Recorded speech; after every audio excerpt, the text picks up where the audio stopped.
दिया है। डिजी लॉकर्स की व्यवस्था ने लोगों को कभी भी कहीं भी अपने महत्वपूर्ण डॉक्यूमेंट्स पाने और दिखाने की सुविधा दी गई।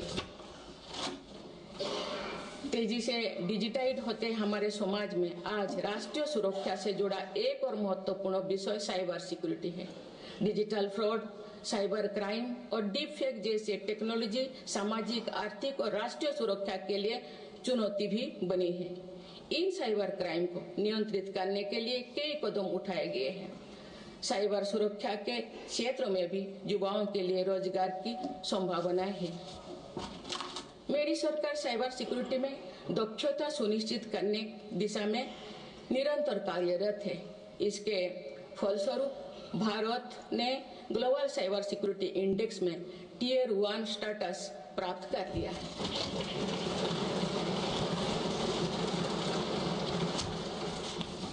माननीय सदस्यगण, किसी भी देश का आधुनिक इंफ्रास्ट्रक्चर ने केवल उसके नागरिकों को एक बेहतर जीवन एवं देश को नई पहचान देता है, बल्कि देश को एक नया आत्मविश्वास भी देता है।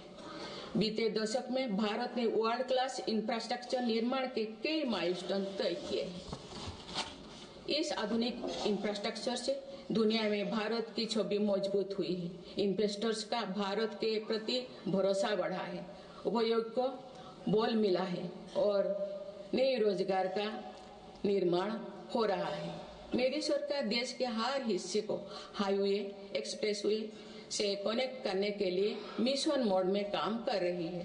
पीएम गति शक्ति नेशनल मास्टर प्लान के द्वारा परियोजना को पूरा करने की गति तेज हुई है। 2 साल पहले बुनियादी ढांचे का बजट लगभग 2 लाख करोड़ रुपया था, जो पिछले बजट में बढ़कर 11 लाख करोड़ रुपया से अधिक हो गया।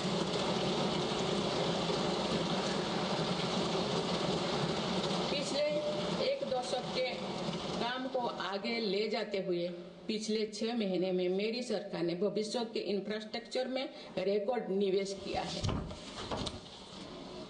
वाडवोन में भारत के पहले डीप वाटर मेगा पोर्ट की आधारशिला रखी गई है।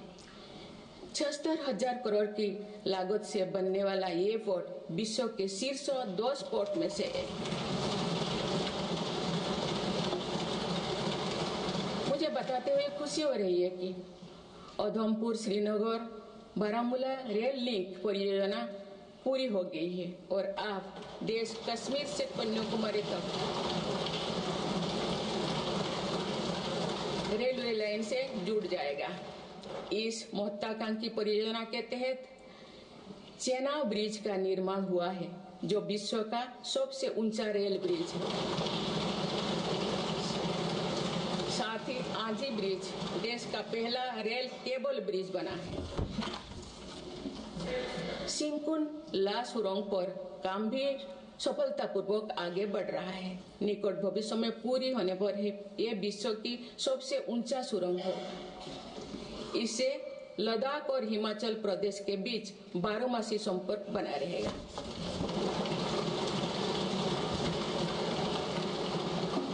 भारत का एविएशन सेक्टर तेजी से विकास कर रहा है।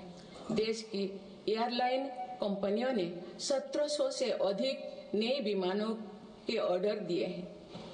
इतनी बड़ी संख्या में आने वाले विमानों के परिचालन के लिए हम एयरपोर्ट्स का विस्तार कर रहे हैं। पिछले एक दशक में देश के एयरपोर्ट्स की संख्या 2 गुनी हो गई।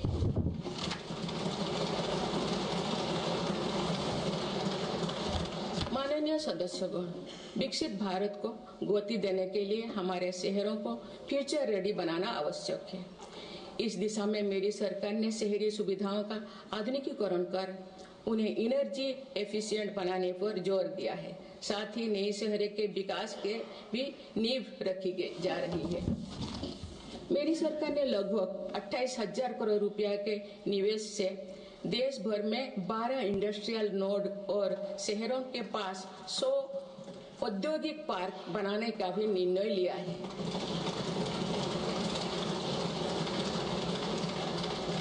शहरी यातायात को सुगम बनाने के कार्य लगातार जारी है। दिल्ली, पुणे, ठाणे और बेंगलुरु में मेट्रो प्रोजेक्ट्स और अहमदाबाद अहमदाबाद भुज रूट पर शुरू हुई नमो भारत रैपिड रेल सर्विसेज विकसित भारत के शहरों का स्वरूप।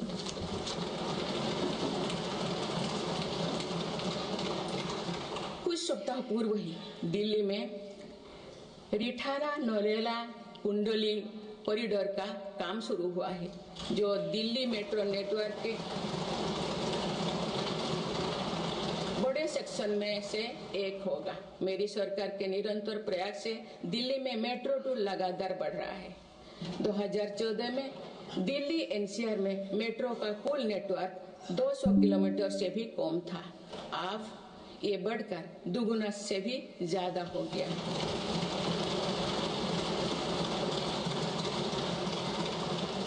आज मुझे ये बताते हुए बेहद प्रसन्नता हो रही है कि भारत का मेट्रो नेटवर्क अब 1000 किलोमीटर के माइलस्टोन को पार कर चुका है। भारत अब मेट्रो नेटवर्क के मामले में दुनिया का तीसरा सबसे बड़ा देश बन गया है। लगभग 8000 करोड़ रुपया के खर्च से देश में 52,000 इलेक्ट्रिक बस चलाने का भी निर्णय हुआ है। इससे शहरी इलाका में सुगम और स्वच्छ यातायात की सुविधा मिलेगी और अनेक लोगों को रोजगार भी मिलेगा। आसान कनेक्टिविटी और अर्बन टूरिज्म को बढ़ावा देने के लिए देश में 15 रोपवे प्रोजेक्ट्स की योजना पर भी काम हो रहा है। माननीय सदस्यगण, मेरी सरकार बहुआयामी एवं समरस सर्वस्पर्शी विकास की नीतियों पर काम करती आई है। इसीलिए मेरी सरकार ने जितना बल फिजिकल इंफ्रास्ट्रक्चर पर दिया है, उतने ही सघन प्रयास सोशल इंफ्रास्ट्रक्चर क्रांति के लिए भी किए हैं। समाज के हर वर्ग तक सस्ती, सुलभ और गुणवत्तापूर्ण स्वास्थ्य सेवाएं पहुंचे, ये मेरी सरकार की प्राथमिकता है। अस्पताल, इलाज और सेवा की व्यवस्था के कारण एक सामान्य परिवार में स्वास्थ्य पर होने वाला खर्च निरंतर कम हो रहा है। देश में नागरिकों तक बेहतर स्वास्थ्य सेवाएं पहुंचाने के लिए 1,75,000 आयुष्मान आरोग्य मंदिर बने हैं।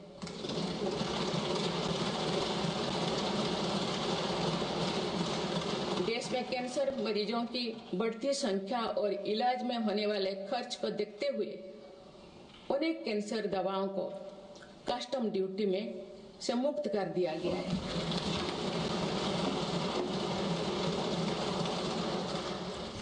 सर्वाइकल कैंसर के लिए अब तक लगभग 9 करोड़ महिलाओं की स्क्रीनिंग की जा चुकी है।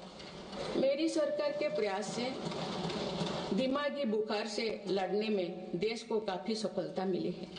इससे होने वाले मृत्यु दर अब घटकर 6% रह गए। राष्ट्रीय टीबी उन्मूलन कार्यक्रम के अंतर्गत टीबी के मरीजों की संख्या भी घटी है। मेरी सभी देशवासियों और माननीय सांसदों से आग्रह है कि हम सब मिलकर टीबी मुक्त भारत के अभियान को सफल बनाने में अपना योगदान दें। भारत में मातृ मृत्यु दर और शिशु मृत्यु दर में भी व्यापक सुधार हुआ है। गर्भवती महिलाओं और बच्चों के टीकाकरण कार्यक्रम की सही ट्रैकिंग रखने के लिए यूइन पोर्टल लॉन्च किया गया है। इस पोर्टल पर अब तक लगभग 30 करोड़ वैक्सीन खुराक दर्ज हो चुका है। टेलीमेडिसिन के माध्यम से 30 करोड़ से अधिक ई टेली कंसल्टेशन से नागरिकों को स्वास्थ्य लाभ मिला है।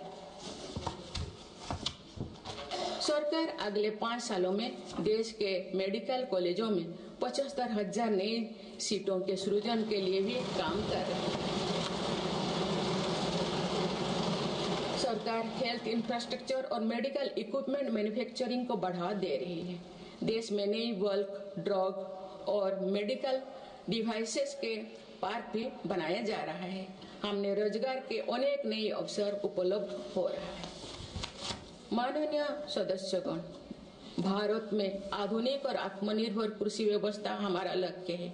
मेरी सरकार किसानों को फसलों का उचित दाम दिलाने और उनकी आय बढ़ाने के लिए समर्पित भाव से काम कर रही है।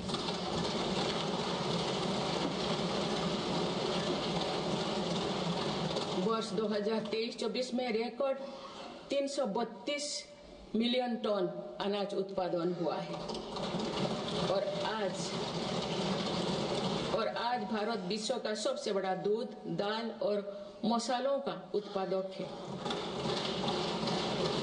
सरकार ने खरीफ और रबी फसलों के एमएसपी में निरंतर बढ़ोतरी की है। पिछले 10 दशक में धान, गेहूं, दलहन, तिलहन और मोटे अनाज की खरीद पर 3 गुना ज्यादा राशि खर्च की गई है। पिछले 6 महीने में फसलों की जलवायु अनुकूल, बायो फोर्टिफाइड और अच्छी उपज देने वाले 109 उन्नत प्रजातियां किसानों को सौंपी गई है। देश में कृषि इंफ्रास्ट्रक्चर को सुदृढ़ करने के लिए सरकार ने कृषि इंफ्रास्ट्रक्चर फंड योजना के दायरे का विस्तार किया है। इससे ग्रामीण क्षेत्र में रोजगार को और बढ़ावा मिलेगा। देश में तिलहन उत्पादन को बढ़ावा देने और खाद्य तेलों में आत्मनिर्भरता प्राप्त करने के उद्देश्य से national mission on oil seeds को स्वीकृति दी गई है। प्राकृतिक खेती को बढ़ावा देने के लिए भी राष्ट्रीय मिशन चलाया जा रहा है। इस वर्ष की शुरुआत में ही किसानों को सस्ती दरों में डीएपी की उपलब्धता सुनिश्चित करने के लिए विशेष पैकेज की अवधि की बढ़ाया गया है। मत्स्य पालन को बढ़ावा देने के लिए 11 एकीकृत एक्वा पार्क की स्थापना की गई है। माननीय सदस्यगण, कुछ सप्ताह पूर्व ही भारत मौसम विज्ञान विभाग के 150 साल पूरी हुई है। वेदर रेडी और क्लाइमेट स्मार्ट भारत के लिए मेरी सरकार ने 2000 करोड़ रुपए की लागत से मिशन मौसम प्रारंभ किया है, जिसका लाभ हमारे किसानों को भी मिलेगा।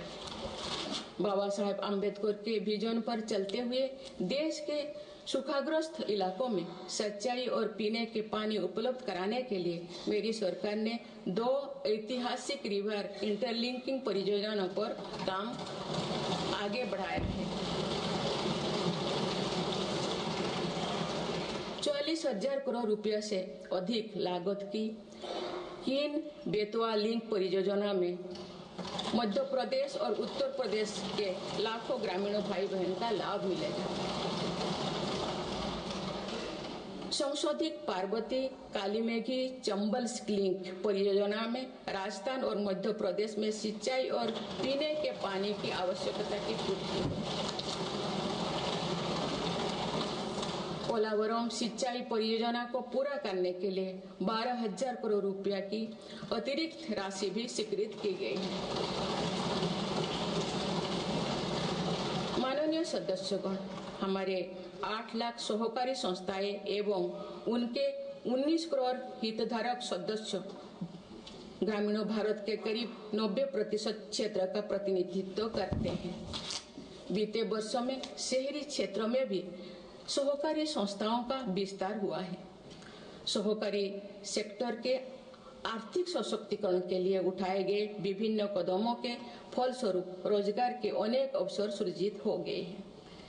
वर्ष 2025 को अंतर्राष्ट्रीय सहकारिता वर्ष के रूप में मनाया जा रहा है, जिसमें भारत अपना महत्वपूर्ण योगदान देगा।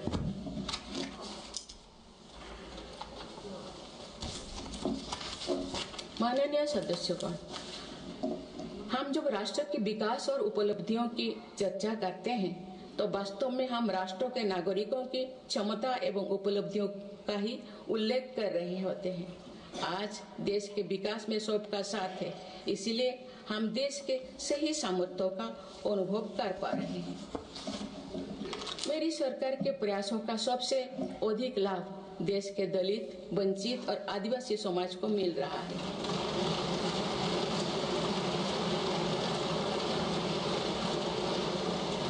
आजादी के दशकों बाद भी हमारे जिस जनजातीय एवं आदिवासी समाज की उपेक्षा होती रही, मेरी सरकार ने उसके कल्याण को पहली प्राथमिकता दी है। धरती आबा जनजातीय ग्राम उत्कर्ष अभियान और पीएम जनमन योजना इसका प्रत्यक्ष उदाहरण है। देश भर में स्थापित 470 से अधिक एकलव्य मॉडल आवासीय विद्यालय के माध्यम से लगभग 1.25 लाख आदिवासी बच्चों को स्कूली शिक्षा दी जा रही है। पिछले 10 वर्ष में आदिवासी बहुल इलाकों में 30 नए मेडिकल कॉलेज खोले गए हैं। विशेष राष्ट्रीय मिशन चलाकर आदिवासी समुदाय की सिकल सेल से जुड़े स्वास्थ्य सेवाओं पर भी ध्यान दिया जा रहा है। इस मिशन के अंतर्गत लगभग 5 करोड़ व्यक्तियों की स्क्रीनिंग की जा चुकी है। जनजातीय विरासत को सहेजने के लिए भी मेरी सरकार ने अनेक कदम उठाए हैं। इस वर्ष भगवान बिरसा मुंडा की 150वीं जयंती का पर्व पूरे देश में जनजातीय गौरव वर्ष के रूप में मनाया जा रहा है।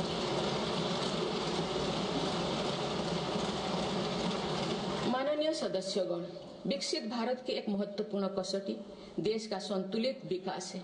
किसी क्षेत्रों में ये भावना नहीं होनी चाहिए कि वे विकास में पीछे छूट गए हैं। मेरी सरकार ने नॉर्थ ईस्ट के लोगों की इन्हीं भावनाओं को समझा, उनके दिल से दूरियों का भाव समाप्त किया।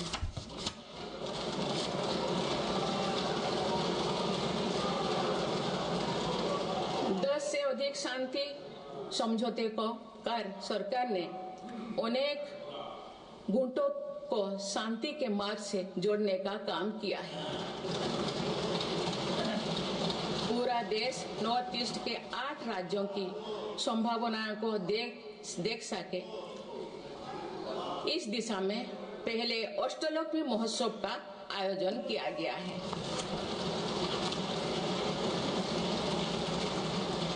पूर्वोत्तर के विकास के साथ साथ सरकार ने देश के पूर्वोत्तर यानी पूर्वी राज्यों के सर्वांगीण विकास की कार्य योजना पर काम शुरू कर दिया गया है, जिससे रोजगार के नए अवसर भी उपलब्ध होगी। अंडमान निकोबार एवं लक्षद्वीप में विकास की कई परियोजनाएं प्रारंभ कर उन्हें राष्ट्र की विकास यात्रा में महत्वपूर्ण स्थान दिया गया है।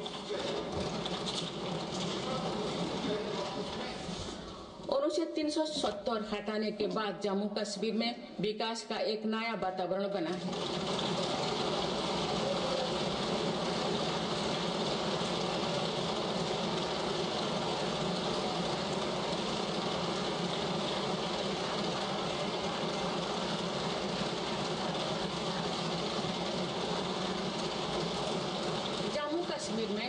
लोकसभा चुनाव एवं विधानसभा चुनाव अत्यंत शांतिपूर्ण माहौल में संपन्न हुए।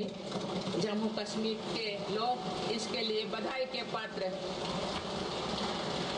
माननीय सदस्यगण, राष्ट्र या समाज की सफलता समावेशी एवं सर्वस्पर्शी तभी होती है जब वो सिद्धांतों से प्रेरित हो।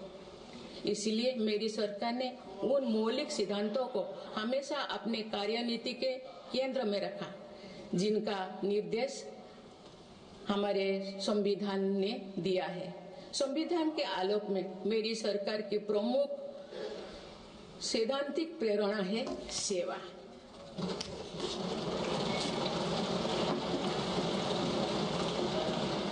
मेरी सरकार मानती है कि 140 करोड़ देशवासियों की सेवा ही सरकार का प्रमुख कर्तव्य है।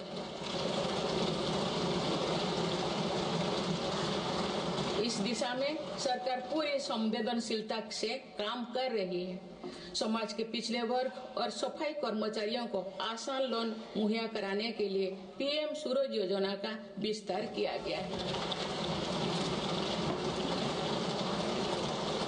सरकारी योजनाओं का लाभ दिव्यांगजनों तक पहुंचाने के लिए 1 करोड़ से अधिक दिव्यांग पहचान पत्र जारी किए गए हैं। स्वच्छता सैनिकों के लिए चलाई जा रही नमस्ते योजना का विस्तार कर आप स्वच्छता का बीड़ा उठाने वाले भाई बहनों को भी इसमें शामिल किया गया है। विकसित भारत की यात्रा में कोई भी छूटने ना पाए, इस ध्येय के अनुरूप मेरी सरकार सैचुरेशन अप्रोच के साथ काम कर रही है। माननीय सदस्यगण, बीता दशक भारत की सांस्कृतिक चेतना के पुनः जागरण का दशक रहा है।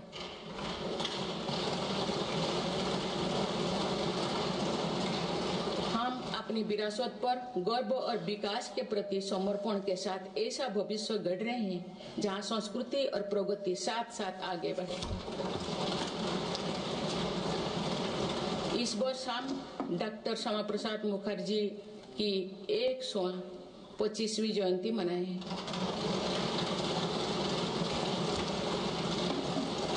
उन्होंने कहा था कि सच्चा राष्ट्रवाद केवल भारत की भौतिक एकता नहीं बल्कि उनकी सांस्कृतिक एकता को मजबूत करने में है। इसी कड़ी में भगवान महावीर का 2550वें निर्माण महोत्सव श्रद्धापूर्वक मनाया गया है। देश ने उत्साह से संत मीराबाई की 525वीं जयंती भी मनाई। महाकवि संत तरुवल्लभ की स्मृति में कई देशों में सांस्कृतिक केंद्र स्थापित किए जा रहे हैं। मेरी सरकार काशी तमिल संगमम, काशी तेलुगु संगमम, सौराष्ट्र तमिल संगमम जैसे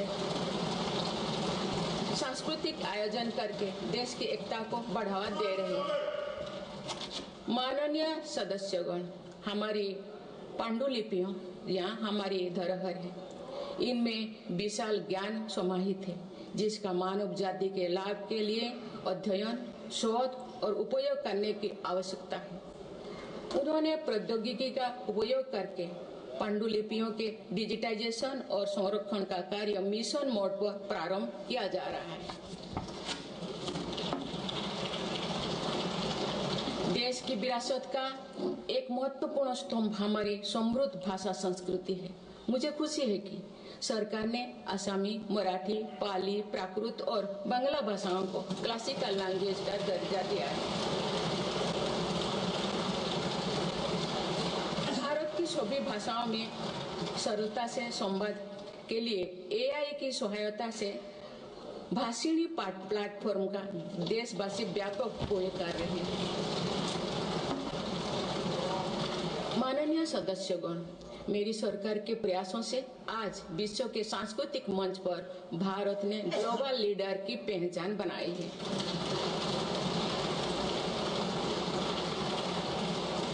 सभी एशियाई बौद्ध देशों को आपस में जोड़ने के लिए मेरी सरकार ने पहली एशियाई बुद्धिस्ट कॉन्फ्रेंस का आयोजन किया। पिछले वर्ष वर्ल्ड हेरिटेज कमेटी की बैठक का आयोजन भी भारत में हुआ जिसमें 140 देशों ने भाग लिया। अंतर्राष्ट्रीय योग दिवस के माध्यम से पूरा विश्व आज भारत की योग परंपरा को अंगीकार कर रहा है।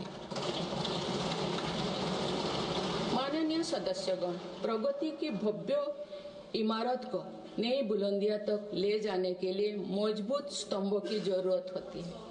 भारत के विकास के लिए मेरी सरकार ने रिफॉर्म, परफॉर्म और ट्रांसफॉर्म के ऐसे ही 3 मजबूत स्तंभ बनाए हैं।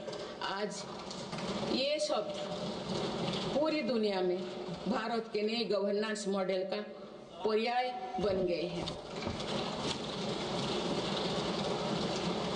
सरकार ने संविधान के लागू होने से पहले बने कानूनों की विस्तृत समीक्षा की है। कई कानूनों को निरस्त या संशोधन किया जा रहा है ताकि पूरा तंत्र वर्तमान सामाजिक और आर्थिक चुनौतियों का सामना कर सके। सरकार अब तक 1500 से अधिक पुराने और आवश्यक कानूनों को निरस्त कर चुके हैं। गुलामी के कानूनों को हटाकर दंड संहिता के स्थान पर न्याय संहिता लागू किएगी। जन विश्वास और जन भागीदारी के साथ मेरी सरकार जनता का जीवन सुगम बनाने पर कार्य कर रही है। विवादों को निपटाने के लिए विवाद से विश्वास की पहल की गई है। इसी भावना के साथ सरकार ने 40,000 से अधिक नियमों का कम या सरल किया है और 3500 प्रावधानों को अपराध मुक्त किया है।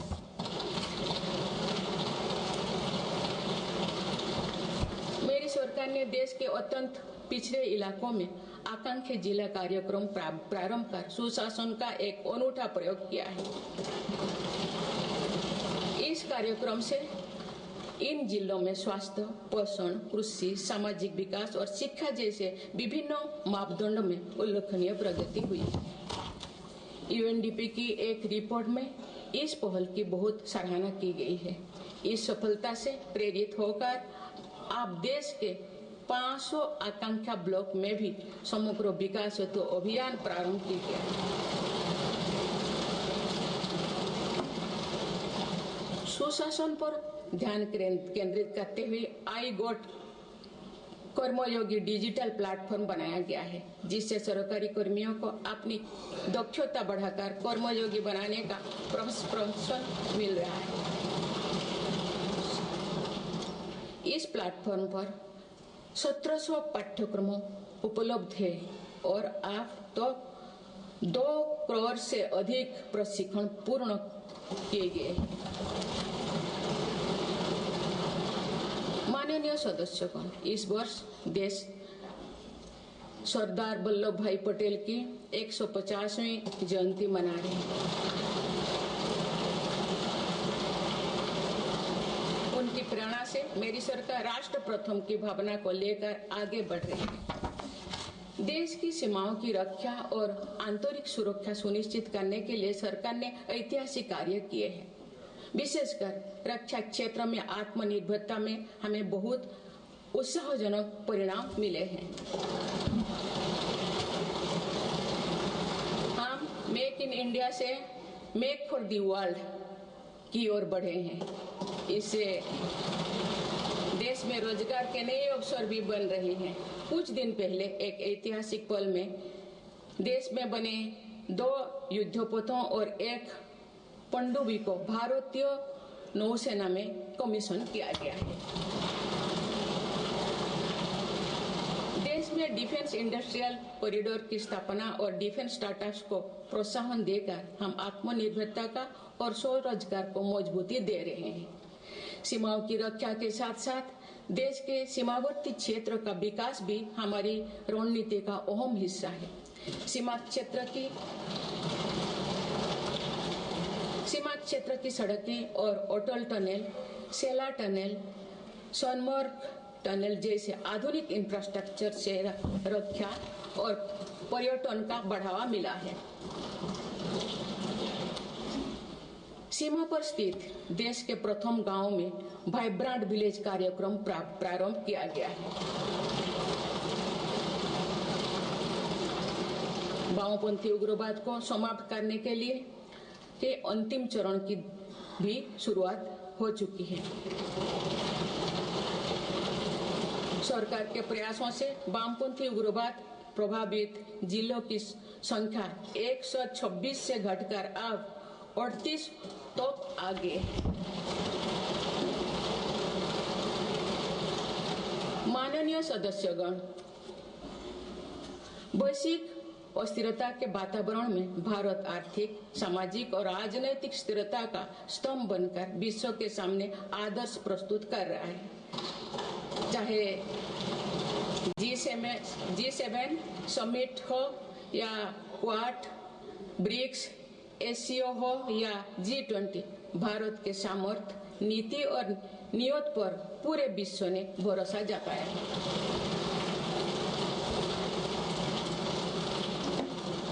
बड़े से बड़े वैश्विक मंच पर भी भारत अपने हितों को मजबूत के साथ आगे रखता है। G20 का सफल आयोजन और दिल्ली डिक्लेरेशन इसका उदाहरण है। तीसरी global south summit, Bharat Asian summit और भारत करिकम समिट में हमने ग्लोबल साउथ से जुड़े विषयों को अभिव्यक्ति दी। हमने समिट ऑफ द फ्यूचर में भारत का विजन ऑफ फ्यूचर रखा है। इसी माह में मेरी सरकार द्वारा भुवनेश्वर में प्रवासी भारतीय दिवस का आयोजन किया गया। प्रवासी भाई बहनों के सुविधा सहूलियत हमारी प्राथमिकता है, इसलिए 6 नए दूतावास और 4 नए वाणिज्यिक दूतावास खोलने का निर्णय लिया गया है। विश्व बंधु की छवि मजबूत करते हुए विश्व में कोई आपदाग्रस्त इलाकों में भारत ने तुरंत सहायता भरा हाथ बढ़ाया। भारत के नए देशों के साथ अपना डिजिटल पब्लिक इंफ्रास्ट्रक्चर साझा किया है और जन औषधि केंद्रों स्थापित कर दिए। माननीय सदस्यगण, मेरी सरकार वर्तमान के साथ ही आगे वाली पीढ़ियों को ध्यान में रखते हुए भी निर्णय ले रही है। हम देश को ग्रीन फ्यूचर, ग्रीन जॉब्स की तरफ ले जा रहे हैं। 2030 तक 500 gigawatt non fossil fuel energy क्षमता के लक्ष्यों को प्राप्त करने की दिशा में बीते 6 महीने में कई बड़े फैसले लिए गए हैं। पीएम सूर्यघर मुफ्त बिजली योजना के अंतर्गत 75,000 करोड़ रुपया की लागत से रूफटॉप सोलर सिस्टम स्थापित किए जा रहे हैं। अभी तक 7.5 लाख घरों में रूफटॉप सोलर की स्थापना की जा चुकी है। इससे रोजगार के अवसर भी बढ़ी है। राष्ट्रीय ग्रीन हाइड्रोजन मिशन के तहत 8 लाख करोड़ रुपए का निवेश और 6 लाख से अधिक रोजगार का सृजन होगा। हम परमाणु ऊर्जा का विस्तार करने पर भी तेजी से काम कर रहे हैं। मेरी सरकार वाहन स्क्रैपिंग पॉलिसी लाई है ताकि पुराने वाहनों का वैज्ञानिक तकनीकी से निपटारा हो और इससे भी रोजगार के नए अवसर सृजित हो। इसी क्रम में विश्व पर्यावरण दिवस 2024 पर एक पेड़ मां के नाम अभियान प्रारंभ किया गया।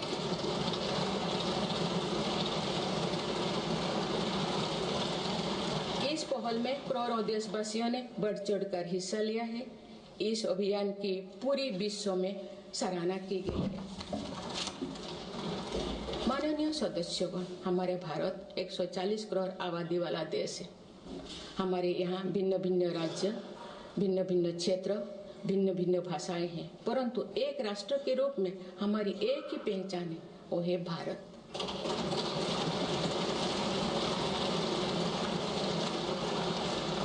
हमारा एक ही संकल्प है, एक ही लक्ष्य है, विकसित भारत।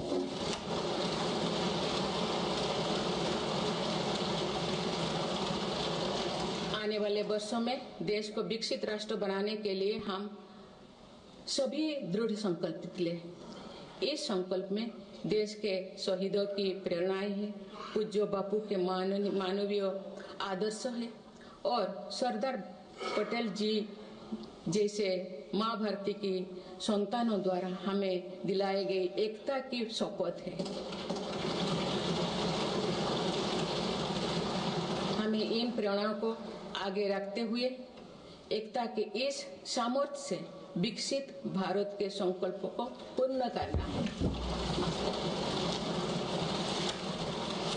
आइए हम एक बार फिर एकता के संकल्पों को दोहराएं और भारत के सपनों को पूरा करने के लिए कटिबद्ध हो। जब हम साथ मिलकर बढ़ेंगे तो हमारी भावी पीढ़ियां 2047 में अवश्य विकसित, सशक्त, समर्थ और समृद्ध भारत देखेंगे।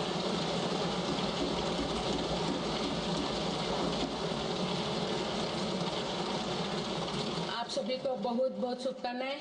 धन्यवाद। जय हिंद, जय भारत।